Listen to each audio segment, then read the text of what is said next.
오라버니들 안녕하세요. 많은 남성분들이 방망이 크기에 대한 욕심과 열망이 있습니다. 몇몇 분들은 확대 수술을 통해서 크기를 키우기도 하는데요. 또는 검증되지 않은 이상한 크림을 바르거나 이상한 링 같은 걸 끼워서 착용하기도 합니다. 그리고 민간요법 중 하나인 젤크 운동이라는 것도 있죠. 아마 아실 분들은 아실 것입니다. 오늘은 이 젤크 운동에 관해 말씀을 드려보도록 하겠습니다. 워낙 이런저런 논란이 많아서 잘못된 상식과 오해를 갖고 계신 분들도 많으실 텐데요. 오늘은 이 젤크 운동에 대한 정확한 진실과 오해에 대해서 다뤄보도록 하겠습니다. 젤크 운동이라는 것은 예전부터 온라인에서 회자되는 음경 크기를 확대할 수 있는 운동법입니다. 젤크 운동은 중동에서 오래전부터 남성들이 시행한 음경 확대 기법인데요. 이러한 젤크 운동을 반복하게 되면 음경 길이뿐만 아니라 음경둘레도 확장되는 효과도 있다고 합니다. 그럼 젤크 운동이란 무엇인지, 정말 효과가 있는지 부작용은 없는지 구체적으로 말씀드려 보도록 하겠습니다. 첫 번째,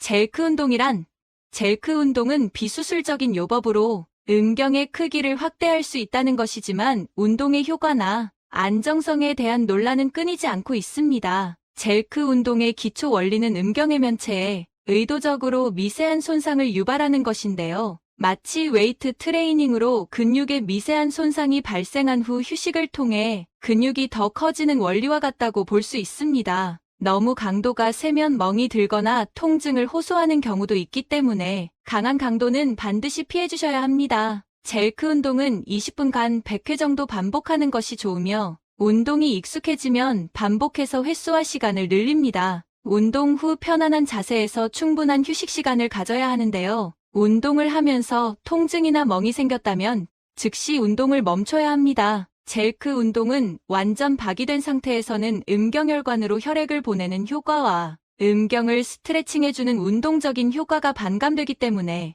6080% 정도 박이된 상태에서 시행하는 것이 가장 효과적이라고 할 수 있습니다. 젤크 운동을 되풀이하는 과정에서 100% 박이가 될 때는 잠시 휴식을 취하면서 박이를 살짝 풀어서 다시 운동을 되풀이하시면 됩니다. 두 번째, 젤크 운동은 정말로 효과가 있을까? 젤크 운동 효과와 원리를 이해하려면 우선 박이가 되는 원리부터 알아야 하는데요. 음경은 섬유 조직에 둘러싸인 해면체로 이루어져 있습니다. 그리고 어떤 원리에 의해서 자극을 받게 되면 해면체의 혈액이 유입되면서 발기가 되는데요. 이와 동시에 음경의 백막 조직이 혈액이 다시 빠져나가지 못하도록 막아서 박이가 유지되도록 합니다. 그리고 젤크 운동은 음경이 해면체의 혈류를 의도적으로 과잉 공급시켜서 해면체의 미세한 손상을 일으키고 그 손상이 회복되면서 음경의 크기를 성장시키는 원리입니다. 젤크 운동 효과를 보기 위해서는 적어도 일주일에 3회 이상 3개월 정도 꾸준히 해야 한다고 합니다. 세 번째, 젤크 운동의 효과와 장점.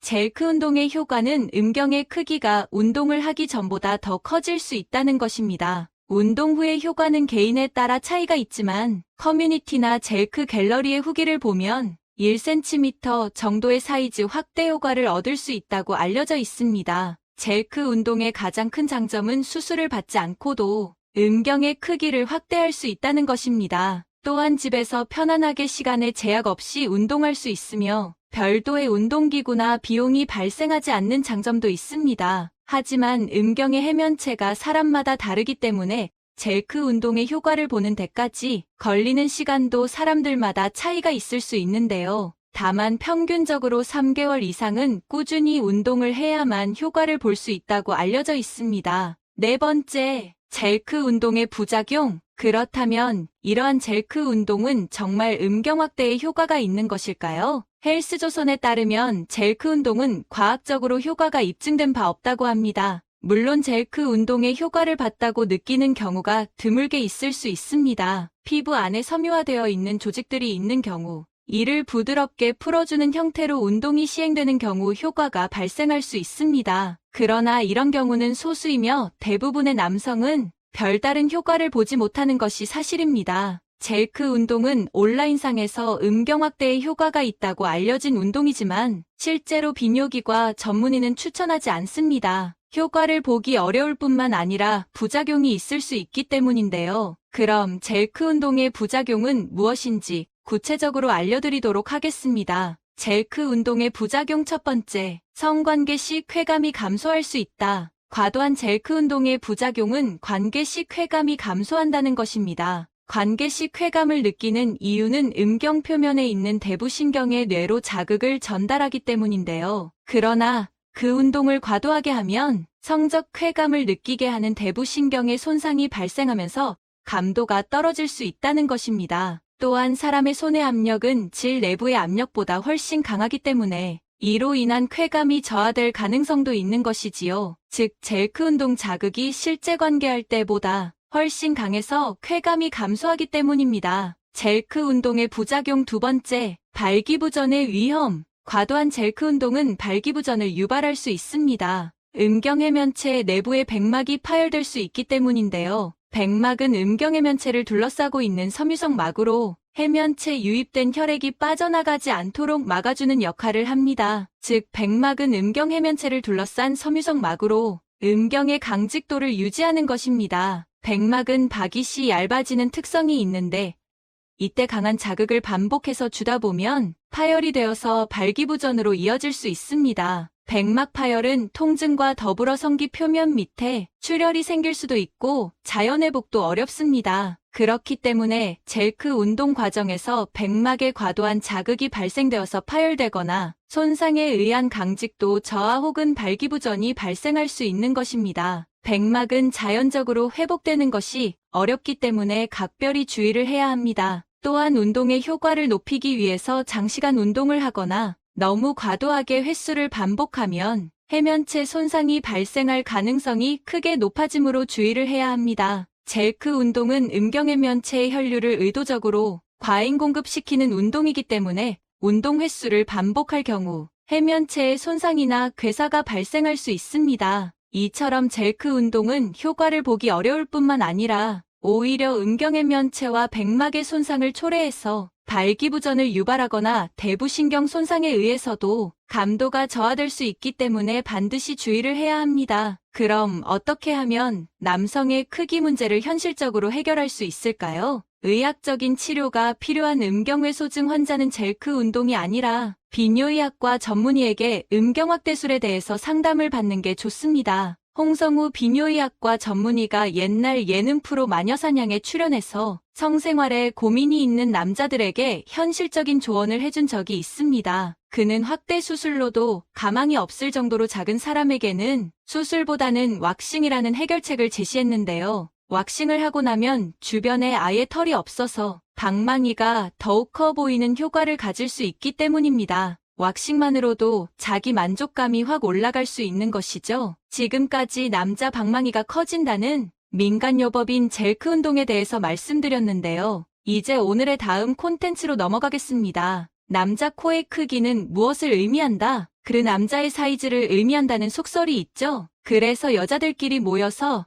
남자 얼굴 평가할 때 그 남자의 콧대를 이야기합니다. 남자의 콧대를 보면 설렌다는 거죠. 제 빅데이터 경험상으로 봤을 때 실제로 코의 크기가 100% 남자의 사이즈를 의미하지는 않았습니다. 하지만 신기하게도 약 80에서 90 정도의 적중률을 보였는데요. 완벽히 무시할 수는 없는 이야기이죠. 저는 개인적으로 신뢰하고 있습니다. 그렇다면 남자분들도 여자가 명기인지 알아볼 수 있는 방법이 있다는 사실도 아시나요? 오늘 영상에서는 남자분들이 이 여자가 제대로 된 명기인지 아닌지 확실히 구별할 수 있는 방법에 대해서 이야기해 드릴게요. 영상 끝까지 시청하셔서 평생 써먹는 구별 방법 얻어가시기 바래요. 우선 정확히 말해서 명기란 남자를 제대로 홀리게 만드는 느낌을 주는 여자를 그렇게 부릅니다. 여자들끼리도 이런 말을 하는데요. 너희 기집애 혹시 명기냐? 왜 저 남자가 너한테서 못 태어나와? 이런 명기는 후천적으로 발전하는 게 가능하다고 하지만 선천적으로 타고난 것을 이기기는 힘듭니다. 분명히 타고나는 것 같아요. 그럼 여자 명기 구별 방법. 첫 번째, 길게 째진 눈. 남자분들은 눈이 크고 쌍꺼풀이 있는 여자를 보통 좋아하죠? 눈이 아름답다고 하면서요. 다 압니다. 하지만 사실 여자들 중에서 명기인 여자는 무쌍이 더 많다고 하는데요. 예를 들어 이렇게 생긴 눈은 여자가 봐도 개인적으로 이쁜 것 같아요. 그런데 이런 눈을 가진 사람들이 명기일 확률이 높다고 합니다. 남자를 홀리는 매력이 있는 것이죠. 특히 요즘 세상에 눈 큰 여자는 다 대부분 수술이니 남자분들은 큰 눈보다는 이런 눈을 한번 찾아보세요. 아마 확실히 만족하실 수 있을 거예요. 그럼 왜 이런 눈이 명기냐면 조선시대부터 이어진 관상학에서 유래된 말이에요. 이런 눈이 도화살이 있어 이성을 끌어당기며 실제로도 성적인 매력이 있다는 것이죠. 에이 그런 게 어딨어 싶겠지만 조선시대부터 내려오는 말이니 절대로 무시할 수는 없습니다. 남자의 코 이야기처럼요. 그럼 두 번째, 목소리. 남자분들은 약간 하이톤의 간질간질한 여자 목소리를 좋아하시죠? 저도 압니다. 많은 여자들이 남자들에게 잘 보이기 위해 그런 교태를 부리는걸요. 방금까지 욕하고 걸걸한 목소리를 내던 친구도 남자 앞에서는 그렇게 애교를 부리면서 목소리를 바꾸더라고요. 아마 남자들이 좋아하는 목소리니까 그렇겠죠? 하지만 오히려 조금 걸걸하고 중저음의 목소리를 가진 여자가 명기일 확률이 있다는 사실 아시나요? 왜냐하면 기본적으로 성욕이라는 것은 남성 호르몬으로 알려진 테스토스테론에서 비롯합니다. 여자도 이 호르몬이 나오죠. 물론 젊었을 때는 별로 나오지 않기 때문에 여자보다 남자가 성욕이 많아 보이기도 하고 성대도 여리여리한 건데요. 이 호르몬이 많이 나와야 인간이 성욕을 느끼는 법이죠. 그래서 여자들이 테스토스테론이 많이 나오게 되면 주체를 하지 못하는 건데요. 여자도 나이가 들면서 성욕이 올라가는 게 바로 다 이 호르몬 때문입니다. 그럼 젊었을 때의 호르몬이 많이 나온 여자는 어떤 특징이 있을까요? 바로 목소리라든지 조금 골격이 생기는 법인데요. 여기서 말하는 골격은 키는 아닙니다. 키는 성장 호르몬의 영향이니까요. 이런 여자를 알아보는 방법은 목소리가 조금 남자처럼 굵어 보이는 법이에요. 그래서 일반적으로 간질간질한 여자 목소리가 아니라 조금 목소리가 굵은 여자를 공략하는 게 아마 잠자리 만족도가 더 높을 수 있어요. 아셨죠? 명기를 구분할 수 있는 세 번째 방법, 바로 발목입니다. 복숭아뼈 위에 발목이 가늘고 얇으면 명기라는 이야기가 있습니다. 물론 이 또한 그저 속설이라고 생각할 수 있지만 저는 그래도 확실히 일리 있는 말 같아요. 왜냐하면 제 주위에 살집이 있어 발목이 두꺼운 여자는 성욕은 많은 것 같던데 실제로 명기인 것은 아니고 발목이 가늘고 얄쌍한 애들이 남자들이 잠자리 만족도가 높았습니다. 이런 애들은 남자들이 진짜로 못 헤어나오는 스타일이더라고요. 물론 보통 남자들이 뚱뚱한 여자를 좋아하지 않기 때문에 확률적으로 발목이 얇은 여자가 더 인기가 많아서 그럴 수도 있지만 한번 저를 믿어보세요. 그러면 마지막으로 정말 확실한 명기 구분 방법을 알려드리겠습니다. 이것은 100% 확실한 기준이며 사실 이 이야기를 하기 위해 영상을 만들었습니다. 바로 육상이나 리듬 체조, 발레를 아주 오랫동안 해온 여자는 높은 확률로 후천적인 명기입니다. 여기서 오래라는 기준은 그냥 단순히 3년, 5년 이런 것이 아닙니다. 예를 들어 어릴 적부터 리듬 체조를 배우기 시작해 고등학생, 대학교까지 선수로 활동한 여자는 정말 명기 중의 명기입니다. 아까 타고난 게 더 크다고 말씀드렸죠? 하지만 유치원 때부터 해왔다거나 초등학생 때부터 해온 애들은 선천적인 것을 그냥 이겨버립니다. 왜냐고요? 타고난 것을 뛰어넘는 그 명기로서의 근육이 제대로 생기는 운동들이니까요. 게다가 발레도 마찬가지입니다. 나이 20대 후반이 넘어서 시작한 직장인 취미 발레, 이런 게 아니라 성장이 이루어지기 전부터 허벅지,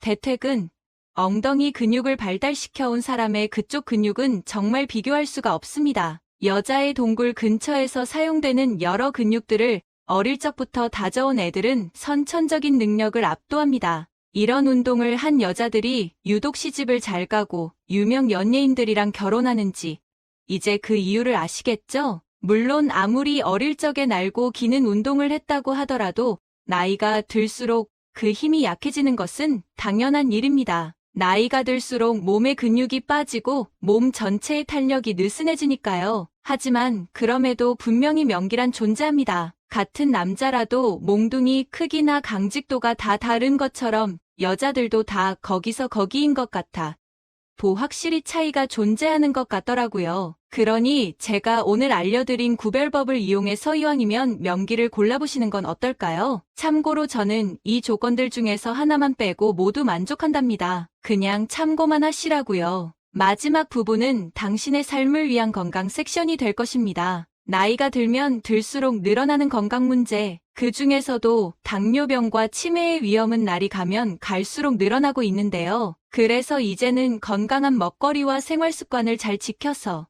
만성질환을 예방을 해야만 합니다. 오늘은 이 치매와 당뇨병의 특효인 식품에 대해 알아보려고 하는데요. 어떤 식품일까요? 이 식품의 놀라운 효능과 효과를 배가시켜서 먹는 방법, 주의할 점을 알아보려고 합니다. 그럼 지금부터 시작합니다. 최근 알츠하이머병과 같은 치매와 당뇨병 환자가 늘어나고 있는데요. 전 세계적으로 급속도로 증가하고 있습니다. 이러한 치매뿐만 아니라 머리에 안개가 낀 것 같은 멍한 증상, 뇌안개 증상이라고 하는데요. 이러한 증상이 늘고 있어 전문가들은 심각하게 받아들이고 있습니다. 당뇨병이 있게 되면 치매에 아주 큰 영향을 주게 되는데요. 특히 요즘은 젊은 나이에 당뇨가 발생하면 치매의 위험이 현저하게 높아집니다. 한 연구가 있는데요. 미국 존스홉킨스 대학 보건대학원의 연구에서 당뇨 발생 연령과 치매 간 연관성을 추적 분석했습니다. 그 결과 60세 이전의 당뇨 전 단계에서 당뇨로 진행되면 치매의 위험이 3배나 높아졌습니다. 그리고 6069세에 당뇨로 진단받은 경우는 치매의 위험이 73%가 증가하였습니다.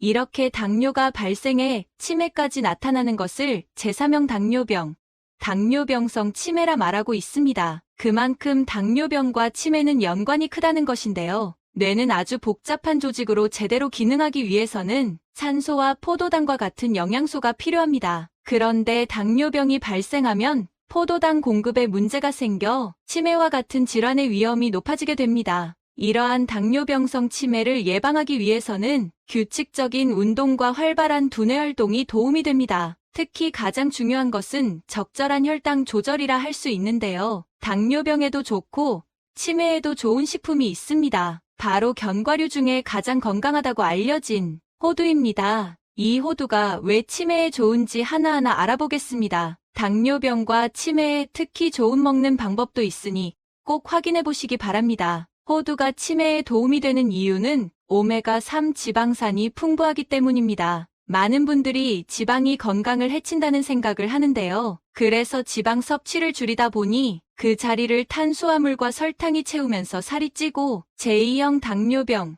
고혈압, 뇌졸중의 위험을 높여 건강에 도움이 되기보다 오히려 악영향을 줍니다. 그리고 우리가 먹는 여러 음식에는 오메가3보다 오메가6 지방산이 많이 포함되어 있습니다. 오메가6 지방산을 많이 먹게 되면 몸에 염증을 발생시키는데요. 염증이 지속적으로 발생하면 만성 염증이 돼 당뇨병, 치매 등으로 진행되는 경우가 생기게 됩니다. 만성 염증은 치매를 만드는 가장 큰 위험, 인자 중 하나입니다. 염증 걱정 없이 건강한 지방을 섭취하기 위해서는 오메가3와 오메가6를 11에서 14 비율로 유지하는 것이 가장 좋습니다. 우리나라 60세 이상 치매 환자 약 75%가 퇴행성 신경질환인 알츠하이머병인데요. 이 질환은 독성 단백질인 아밀로이드 베타가 뇌에 쌓이면서 인지기능 장애, 기억력 악화 등 뇌 손상을 일으키는 것으로 알려지고 있습니다. 독성 아밀로이드 베타 단백질은 산화 스트레스를 증가시켜 치매에 악영향을 줍니다. 좋은 소식은 식단에 호두를 포함시키면 치매의 진행을 상당히 늦출 수 있다는 것입니다. 뉴욕 주립발달 장애 기초연구소에 따르면 호두의 비타민이 및 플라보노이드와 같은 높은 항산화제가 산화 스트레스를 줄여 치매의 위험을 감소시켜줍니다. 뿐만 아니라 호두 추출물은 독성 아밀로이드 베타 단백질의 효과를 감소시켜 세포 사멸의 확률을 낮춰줍니다. 그럼 효과를 배가시킬 수 있는 호두 먹는 방법은 무엇일까요? 호두에는 아브시신산이라는 성분이 함유되어 있는데요. 이 성분은 식물의 생리, 생화학적 과정을 억제하는 물질인데 이 물질은 몸에 좋은 효소의 활성을 억제합니다. 건강하게 호두를 섭취하기 위해서는 이 아브시신산의 활동을 막는 것이 좋은데요. 호두를 굽거나 물에 불려서 먹으면 아브시신산을 막을 수 있습니다. 호두를 굽게 되면 폴리페놀의 양이 증가하기는 하지만 비타민과 미네랄이 사라지고 치매의 가장 중요한 영양소인 오메가3 지방산이 산패될 수 있습니다. 그렇기 때문에 굽기보다는 물에 불려서 먹는 것이 좋은데요. 2시간에서 8시간 정도 불려주면 아부시신산 올 줄일 수 있습니다. 호두는 열을 가하게 되면 건강한 지방이 산패돼 오히려 독으로 작용할 수 있습니다. 호두가 좋기는 하지만 너무 많이 먹어도 좋지 않은데요. 그럼 하루에 얼마나 먹는 것이 좋을까요? 호두의 하루 섭취량은 반으로 갈라진 호두 8개에서 10개 정도가 적당합니다. 아침 먹기 전이나 잠들기 전에 먹어도 좋기 때문에 한 번에 다 드시지 마시고 하루 3번 정도로 나눠 드시면 부작용 걱정 없이 드실 수 있습니다. 같이 먹기 좋은 궁합식품도 있는데요. 첫 번째 궁합식품은 우유입니다. 호두에는 단백질과 칼슘이 부족한데 우유와 함께 먹게 되면 이러한 영양소를 보완해줍니다. 호두와 우유를 같이 먹으면 뇌세포에 영향을 주 불안감과 우울감을 낮출 수 있습니다. 이것은 호두의 마그네슘, 우유에는 트립토판이 풍부해서 불안감이나 우울감을 개선시켜줍니다. 하지만 견과류와 우유를 같이 섭취할 때 단점도 있는데요. 두 식품 모두 소화가 잘 안 된다는 것입니다. 특히 한국 사람들은 우유에 유당불내증이 많은데요.